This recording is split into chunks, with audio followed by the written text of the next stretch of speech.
Jeans packing दुकानदारों को उनका सही हक दिलाने के लिए हाल ही में एक एसोसिएशन बनाई गई है, जहां जीन्स पैकिंग एसोसिएशन की तरफ से सोमवार शाम को एक बैठक का आयोजन किया गया था। ये बैठक उल्लासनगर कैंप 4 कुर्ला कैंप स्थित स्वामी शांति प्रकाश हॉल में आयोजित की गई थी, जहां बड़ी संख्या जीन्स पैकिंग दुकानदार इस बैठक में पहुंचे थे। इस बैठक में एसोसिएशन के अध्यक्ष ज्ञानेश्वर करवंदे जी की तरफ जीन्स पैकिंग दुकानदारों का मार्गदर्शन किया, साथ ही साथ उनकी दिक्कतों, परेशानियों और उनके साथ उनके सवालों के जवाब दिए। सर पहला तो मैं अपने भाई लोगों को, सब लोगों को बहुत बहुत धन्यवाद जिन्होंने इधर टाइम निकाल के आए, 5 मिनट हमको टाइम दिए और हमारे साथ बैठे, हमारी हर एक बात सुनी, हमारे एक बात।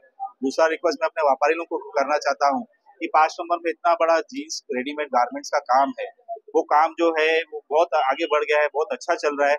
आज की तारीख में ये सब मुद्दा क्यों उठ रहा है, क्योंकि कोई पैकिंग वाला को हक नहीं मिल रहा है। हक क्या नहीं मिल रहा है? पहला हमारी 10 साल पहले जो हमारी कोटेशन थी और 10 साल पहले की बात कोटेशन है, 10 साल में लेबर बढ़ गई, भाड़े बढ़ गए, लाइट बिल बढ़ गए, सब यूनिट और टोटल रॉ मटेरियल से लेकर सब बढ़ गए, पर हमारा रेट टोटली कभी कम हो रहा है, कभी कम हो रहा है, कभी कम हो रहा है, यही सुनने आ रहा है। कभी देखा नहीं भाई बढ़ते हुए किसी व्यापारी ने 10 पैक।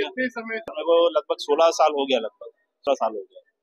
सर मैं यूनियन के लिए इतना बोलना चाहता हूँ, सब अपने यूनियन भाई, सब अपने व्यापारी को कॉपरेट कीजिए, सब अपने व्यापारी लोगों को जितना हो सके इज्जत मान से हर एक बात पे बात कीजिए, उनकी राय लीजिए और सब लोग अपने हक के लिए बताइए, रिक्वेस्ट कीजिए। सर हमको हक नहीं मिल रहा है, हम आगे देखिए जो आज की तारीख में पैकिंग वाले भाग रहे माल लेके, व्यापारी लोग से भी धोखेबाजी नहीं हुए।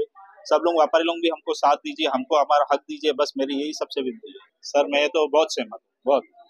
और ये सर मैंने 2-3 लोगों को बोला है तो उन्होंने बोला जो सबकी राय होगी वही हमारी राय होगी। जसे की आज या ठिकाणी मीटिंग ठेवण्यात आली, हे सगळे पॅकिंग वाले लोक आहेत आपले, यांचा पॅकिंगचा कारखाना आहे।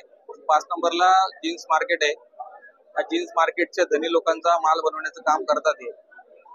परंतु आपण पाहिलं तर मार्केटमध्ये रेट त्यांना मिळत नाहीये, जो त्यांचा मालाचा रोजगार असतो, एक प्रकारे रोजगार असतो, तो रोजगार जो आपण धनी लोकांकडून पीस घेतो बनवण्यासाठी, त्याचा एक रेट ठरलेला असतो। तो रेट घेत असताना धनी लोक जो रेट द्यायला पाहिजे तो रेट देत नाही आणि त्याच्यामुळे आम्ही युनियन स्थापन केली, त्यांचा हक त्यांना मिळावा, कारण की प्रत्येकाला आपला घर परिवार आहे, बाल बच्चे आहेत, त्यांचं पण घरदार चाललं पाहिजे, यासाठी त्यांच्या हक्कासाठी। कारण की आपण जर पाहिलं तर मालाचा खर्च जो एक पीस बनवतो त्याला खर्च 9.5 रुपये येतो आणि हे लोक 8 रुपये 8.5 रुपये देतात। म्हणून आम्ही आता असं ठरवले जो खर्च येईल त्याच्यापेक्षा 3 रुपये वाढवून त्याचा रेट आपण घ्यायचा आणि हा हक्क आहे, कारण की आपल्या जीवावरती धनी लोक आपण एकमेकांना जुडलेले आहेत। धनी लोक जसे व्यापारी, वाशवाले, मेकर आणि त्याच्यात महत्वाचा रोल म्हणजे पॅकिंग वाल्याचा आहे। पॅकिंग वाल्याचा रोल कारण की पॅकिंग वाला तो फिनिशिंग करून देत असतो धन्याला, व्यापाऱ्यांना माल, पॅकिंग वाल्याला त्यांचा रेट मिळायला नको का? मिळायला पाहिजे की नाही? त्यासाठी आमच्या हक्कासाठी आता असोसिएशन आम्ही स्थापन केलेले, जवळजवळ 100% झालेले, फक्त कायदेशीर प्रोसिजर बाकी आहे, ते आम्ही आता करून घेऊ आणि आमचा हक्क आम्ही कुठल्याही परिस्थितीत मिळवणार, म्हणजे मिळवणार आणि प्रेमाने सांगून मिळवणार।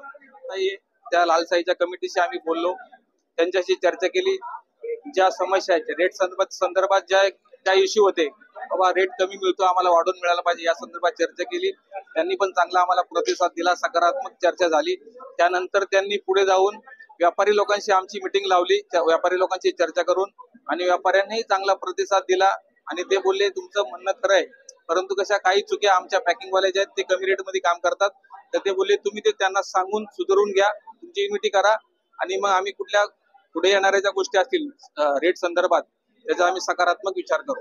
कसं आहे, आता जे जुने पॅकिंग वाले 15 वर्षे, 20 वर्षे, 25 वर्षापासून जे काम करतात, तर त्यांना एक पैशाचं कॅल्क्युलेशन माहित असतं। तर आपण जो पीस बनवतो त्याच्यावरती आपला खर्च नेट किती येतो आणि आपल्याला किती पैसे वाचायला पाहिजे ते त्यांच्याकडे कॅल्क्युलेशन असतं। परंतु जे आता नवीन लोक समजा परराज्यातून येतात, काही नवीन सर्वसाधारण असतात, पण त्यांचा एक हेतू असतो आपण पण काहीतरी चालू करावं। समजा माझ्याकडे कोण काम करतो एखादा वर्कर, तो त्याची इच्छा निर्माण होते का बाबा मी पण चालू करावं, पण ते काय करतात रेट तोडून घेतात माल भेटण्यासाठी धनी लोकांकडून। धनी लोकांकडे कसं असतं, त्यांना असं वाटतं की बाबा माझा 1 रुपया वाचतो, तर ते कॅल्क्युलेशन करतात, 20 पैशाचा 25 पैसे सुद्धा कॅल्क्युलेशन करून ते काम करत असतात। पण जो कोणी कमी मध्ये करतो त्याला देतो आणि जे पूर्वीचा असतो 20-25 वर्षापासून त्याचा माल कमी करत असतो। या सगळ्या गोष्टीवरती आम्ही सोल्युशन काढलेले। पॅकिंग वाला आमची युनिटी करून पॅकिंग वाला कुठलाही पॅकिंगवाला कमी रेटमध्ये काम करणार नाही असं आम्ही ठरवलेलं आहे. जो आमचा असोसिएशनचा रेट आहे, आमच्या कमिटीचा रेट आहे, त्याच रेटच्या हिशोबात काम होईल. धनी लोकांना पण आम्ही समजून सांगितलेले आहे. याच्या पुढे आम्ही समजून सांगू आणि आमचा रेट आम्ही घेऊ असं आमचं निश्चय केलेला आहे. अगर आपके आसपास कोई भी घटना घटती है तो अपने मोबाइल पर कैद करें और हमारे व्हाट्सएप नंबर 9021499607 पर भेजें, या हमें इस मोबाइल नंबर पर यानी कि 9021499607 पर कॉल करें।